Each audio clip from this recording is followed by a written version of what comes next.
clicking the Clinton Save-A-Lot icon at DeWittDailyNews.com. Peterson Insurance Services in Clinton is a 2014 Pekin Insurance Illinois Agency of the Year. Jay Peterson here from Peterson Insurance. Find out about Pekin's auto, home, or life insurance by clicking on our icon at DeWittDailyNews.com. WHOW is Central Illinois' ag station, and that includes providing farmers information on how the commodity markets close each day and week. I'm Todd Gleason from Illinois Public Media, University of Illinois Extension, inviting you to hear the daily closing market report weekday afternoons at 5:06, and on Saturdays tune in for Commodity Week with a review of the week's markets at 8:30 in the morning, all on WHOW AM, FM, and streamed online. Your friend in Central Illinois, WHOW. Top of the morning. Thanks for being with us. I'm your host today, Seth Lawrence. The WHOW Morning Show streams to Facebook and YouTube, brought to you by Peterson Insurance, your Pekin Insurance agent in Clinton. My guest in studio today is Stephanie Coonce, Executive Director of Encore Developmental Services. Good morning, Stephanie. Good morning, Seth. Thanks for coming out and talking with us today. How's Encore these days? No problem. Encore is cruising through the winter. Yeah, for sure. Making it through. How have you all handled, stuff like the boil order and all this snow? What's the month of January been like? It's been kind of crazy, actually. A little bit with the snow, and we, closed when it was super cold and closed on another really snow day. So because it's not safe and to have people out in that cold, and also people, with some mobility issues, we're going through the snow can be a little difficult. So we try and do our best to keep everyone safe. So that's been a little crazy. The whole boil order thing, boy, didn't we all? Oh my gosh. Make it through that. That was nuts. But actually, the Neighborhood Care Center actually came through for us with great amounts and gave us an entire pallet of water. Mm-hmm. So we have lots left over, nice. And to be using through the summer months and give to people that need it. Mm-hmm. So we survived. We had some water, and then actually I got the call from Cody Monkman and said, "Hey, how would you guys like some more water?" And it was just perfect timing, because the water that we had on hand was about to run out. Uh-huh. So that was an unexpected. Really nice giving thing that we appreciate from them. Definitely. So if you wouldn't have had that contribution, would you have just had to shut down until the boil order lifted? Or we would have gone out and bought it ourselves and, spent money on it if we, would have had to find the resources probably to do that. I try not to shut down. I see. Unless absolutely necessary. Yeah. Like snow and cold. Like snow and when it's, -5 degrees at bus time. Uh-huh. Yeah, that's not a safe thing. No, very good. Well, Stephanie, as we talk here for this morning, so making it through the month of January, of course, I remember last January was fairly eventful for you, too. There must be some Januaries for you all. We were shut down for a month. Yeah.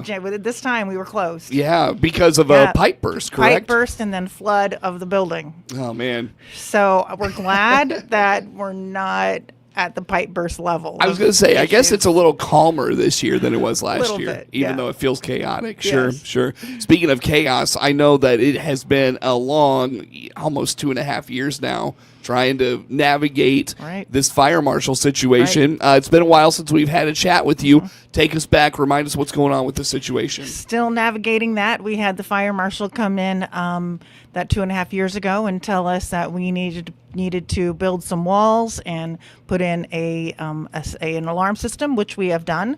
The alarm system is in and working well, and we're in the process of taking bids from construction companies to build some walls and do some of the things in phases. So we need a wall built, a partition actually, because it doesn't go through the roof for the fire partition, and then we need some new exits on outside of the warehouse building and some signage. Sure. That we're taking bids to get those pieces done. Mm-hmm.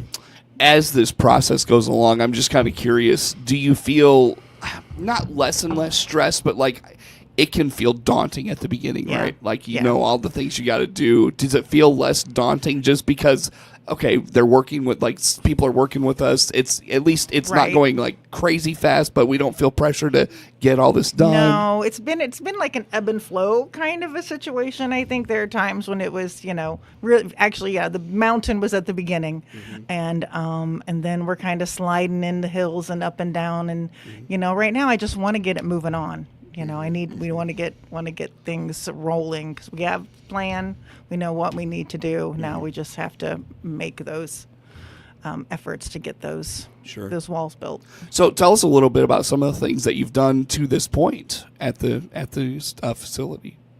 As far as the walls and the building, Like getting up to fire code. I know Right. you've done a few like smaller We've done things. small things, like silly things like extinction cords that were out, and some other fire boxes for chemicals and things in the back area, which is where that first firewall will block off the back. The kind of the maintenance area will move back there. Our baler.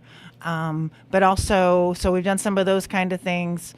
We have put in a new fire alarm system. So that was the big push last year. So we got that in finally last fall, and we raised all the funds mostly through grassroots and funding, and also help from our local DeWitt County Mental Health Board. Funded that for us, and so that's in, which has been which was greatly needed with that new fire alarm system. And I've been trying to write grants and working with a grant writer and raising funds so we can get the big pieces that are done with the wall. That's going to be You said you were waiting on architect or approval for. Remind me, what are you waiting right. for? I'm waiting for bids from construction companies. Oh, okay. So for what? we have the architect for how much it will cost actually to build that wall. Okay. And to put in those exits. Yeah, we actually worked with the architect and with the fire marshal's office, and we have the approved plans. Are all set and ready to go. We just need construction companies to answer my phone calls or to call me back and to give us those numbers so I can actually have some actual numbers to go on and what we actually need to spend to get that done. So is this like very specialized work that takes a certain kind of contractor? No, I don't think so. I mean, okay. it's that huge, it's the warehouse, so it goes, 30 feet in the air? Sure. So, and there is some, it's a typical firewall, so it's like extra drywall on the wall. And then I believe there is some special construction up near the ceiling. Okay. There was a lot of debate back and forth on how to do that. Gotcha. So there is some specialized part of that needs to be done. I understand that the labor could be quite intensive, and they'll have to be doing that on lifts or whatever. So there'll be mechanical things involved. Sure. But as far as the doors and the lighting, that's just typical, construction stuff. And, Gotcha. And kind of, so the plans call for some extra support there on those walls, but those doors. How long have you been seeking bids on that? Probably 6 months or so. Oh, wow. And Yeah. you haven't gotten anything? I have gotten one. Which was rather high. So, Sure. And I have one more that someone else that's been in my building, and I am waiting to hear from them. Yeah. Any interest So- from local contractors at this point? I have received no calls back from my. From local ones? Well, it depends on how local you're talking. Okay. Yeah. But Decatur is some in Decatur. I've had Decaturs who I'm working with now currently, but I haven't had anyone that I've called back specific. But there are some specific things that are required for that big wall. Sure. So. How's fundraising going? It's going all right. It's slow. We're kind of waiting before we head back to the grassroots kind of thing till we know what that number is, so we can tell people, hey, we need $250,000, please. I'm just going way high for that wall, and then we can actually have a number because people respond to that, like they responded to our need for the alarm system. We had we're putting in this alarm system. We need $50,000. Now we need 150 or whatever we need to build that wall or to do the fire exit. So then I can actually, do more specific stuff, here locally besides, the foundations and things like that we're reaching out to. let's say we get that project done in the next year. That would be great. What is what comes after that then? Well, then there's another project. There's another wall that has to be built. There are two walls actually that have to be built. So there's another wall at the front, and that wall actually will divide the front of the warehouse, and then with that wall, we'll be able to. And in the plans, we have plans for expanding the size of our program space. So where people work, it would also make some changes in the store. We'd add bathrooms. So if you come and shop at the thrift store and you have to go outside and around the building into our service space to go to the restroom now, we'll have a very nice restroom there that will be accessible and with multiple stalls, which we need badly just for our everyday, even without customers. We need, and it would be on that end of the building by where the warehouse is, and it would be a lot more convenient for people that work out in those spaces. I see. What did I miss in that conversation, Stephanie, that's been going on lately? A part of that, there's just been a lot of stuff. We're actually just hired a new person, and we're still hiring direct care staff. Okay. And that is a lot of it's good. My staff is amazing, and they work very hard, and we just need more people to join our team because we're growing. Even with the people we serve through all of this. Wow. Well, I'll tell you what, maybe let's talk more about that on the other side of the break. How do folks contribute or make a contribution to this effort, or just learn more about Encore? Right. They can go to our website at www.encoreservices.org or encorethriftstore.com. Very good. Stephanie Coonce, Executive Director of Encore Developmental Services, our guest in studio this morning. More to come with Stephanie on The Morning Show.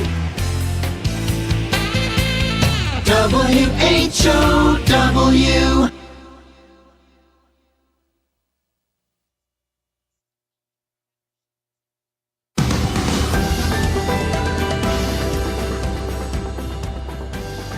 Central Illinois' news, agriculture, and sports station, WHOW, on all of its platforms, AM, FM, and streamed online, are bringing all the great things happening at our local high schools to the radio in January. We're hitting the road for the WHOW High School Road Tour. Join us when we broadcast live from Bement High School from 9 till 10 in the morning on Monday, January 27th.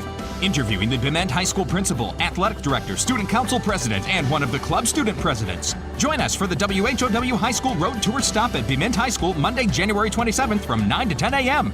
To find out all the happenings at Bement High School, thanks to AHW LLC in Monticello, Tomorrow's Solutions Today. To find out more about their business, visit their website at ahwllc.com, and Heinz Funeral Home in Bement. Our family is here to serve your family.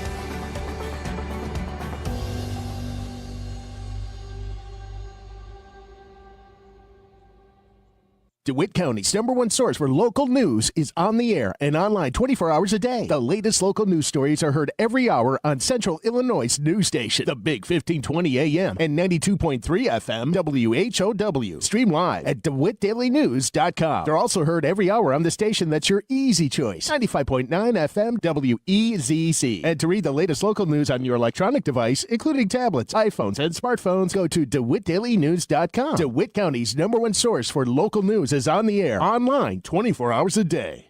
If the flu's got you down, the Warner Hospital and Health Services Walk-In Clinic inside Family Medicine can help you feel better fast. CEO Paul Skowron inviting you to make us your backup plan to better health. Find out more by clicking our icon at DeWittDailyNews.com. DeWittDailyNews.com is the area's leading local news source 24 hours a day, 7 days a week. Get the latest local news, obituaries, police blotter, weather forecast, and more. Head to DeWittDailyNews.com to get the local information you need to know.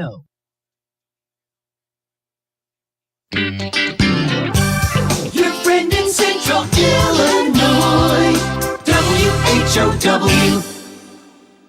Once again, good morning. Thanks for being with us. I'm your host today, Seth Lawrence. The WHOW Morning Show streams to Facebook and YouTube, brought to you by Peterson Insurance, your Pekin Insurance agent in Clinton. Again, my guest in studio today, Stephanie Coonce, is the Executive Director of Encore Developmental Services, our guest in studio today. And, Stephanie, you were talking about your programming still growing, folks still coming. Tell us more about that. Well, one of the most exciting things is we have two programs, an employment services program, which is for people who need jobs, just can't get a job and need to learn skills and then move on. And also part of that funding is for people who are on what's called the PUNS list. So they're waiting for services through the Department of Developmental Disabilities. Okay. And that whole program is funded through the DeWitt County Mental Health Board. Okay. And Encore.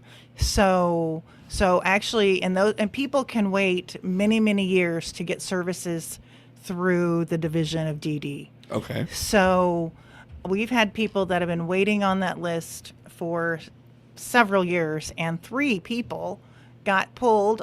We call it pulled off the list. So they got received letters that say they are in line to get funding and to be able to receive the Medicaid waiver services that are the services that fund our day service program. Which that would be a pretty big deal, right? Yeah, it's pretty exciting for some of those folks. Yeah. Who've been waiting, and they've been.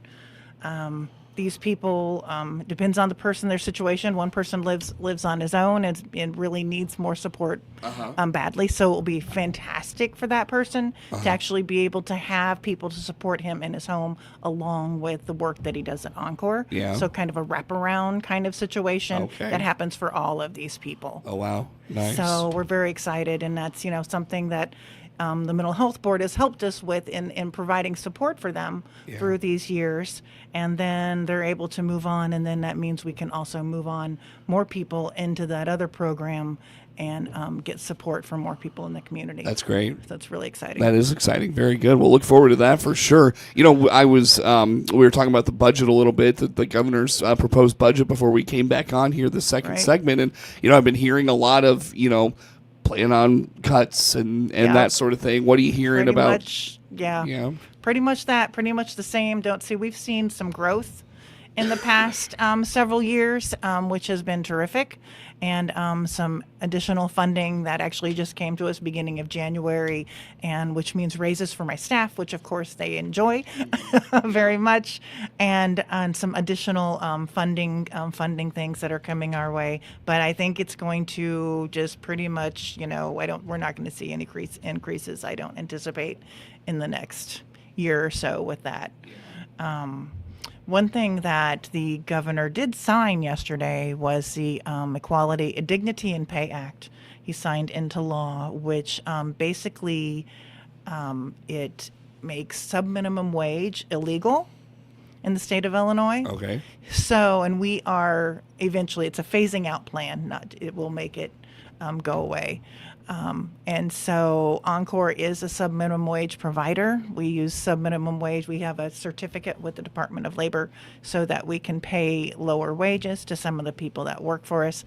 Basically, it is just a financial thing for us. It's I believe that everyone should be able to be paid full minimum wage at least or more for the work that they do. And but in order to provide the services we do and the way we currently do it, then we don't have the funds to be able to cover for everyone to make minimum wage. So it sounds like it is a good thing. It sounds like a good thing. It's a beautiful thing. But at the same time, it's human rights. Right. It's necessary. But at the same time, it creates a kind of a fault line. It's kind of where I've been very torn on this whole matter with advocacy in both directions. Yeah. And it's been very looked forward to by many people. But then there are some of us too that have been kind of dreading it. It means a change in how we work, and trying to figure out what that means for Encore and for the people we serve. It's almost an unfunded mandate. I mean, it really is. Yeah, pretty much. At a time when the state really isn't funding your services very yeah, well. So. Yeah, no. Even though we've seen growth, we still are very underfunded. In comparison with other states. Mm-hmm. So will you with that act you were talking about? Will you have to cut back on staff? Will you have to cut back on like hours they It work? will probably or- be. Well, I'm still working on that. It's a gradual transition. There are some grant opportunities and some things available, and some teaching opportunities that I've already been a piece of. I'm getting people, some people who want to get to work in the community in a traditional job, just like everybody else, or some people still want to choose to stay in our setting. So there are several different ways that I can deal with that I am still researching and trying to feel out. And as they start rolling out, because this will be a slow transition. Okay, so it's not over the cold next turkey 4 change. years. It's Yeah. not cold. Yeah, it's not. Kind of like the current minimum wage. Right. Yes. Yeah, Yes. gotcha. So just like a slow thing over the next 4 years, which would be very similar to the current minimum wage, and to develop and plan how we want to look at it, whether it's working fewer hours, which is what a lot of programs like ours do. Is sometimes they just stop people working at all. But at Encore, Which that's is kind of that's not really the point of that whole thing. and then you I know? just say they're just having day services. But at Encore, the thrift store is kind of it's our thing. It's what we do. Is everyone is contributing to our community through working at Encore, and that's how you get revenue too. So. and it's a huge revenue stream also. Yes, so it's all mixed up, and so trying to figure out how to keep the store thriving and rolling, and also keep our folks paid at as best as we can, and working as many hours as they want to. That's a part of the thing. Is a lot of people, they reduce the hours. They may go work at a job in the community, but they might be working 5 hours a week. Well, 5 hours a week is a lot different than the 15 hours they might work. 15 to 20 hours they could possibly work any week at Encore. And not to mention the socialization that comes with all of that. there's a whole lot that goes into it. Skills So, learning, skills building, all of that. all of the things that Man, happen. goodness. You got a lot on your plate these days. Good grief. Well, Stephanie, where do folks go? Encore, first of all. How's the thrift store doing lately? The thrift store is doing great. We've been doing, we closed for the week of the holidays. And during that time, they did a total refresh on the store. So the store got painted. It's a lovely shade, not the obnoxious bright shade you might see in some of our advertisements and stuff, but a lovely soft shades of yellow and blue. And they're putting new racks on the wall. So pardon our construction and kind of the mess while they do that, but it looks so much brighter. I know that those rooms have not been painted since I've been there, so that's been at least probably 15 years. Wow. That those walls have not gotten a Jeez. fresh coat of paint. Wow. Well, Stephanie, I hate to do this to you. I got to let you go. Best way for folks to learn about all things Encore. They can go to EncoreThriftStore.com or EncoreServices.org. Very good. Stephanie Coonce, Executive Director of Encore Developmental Services.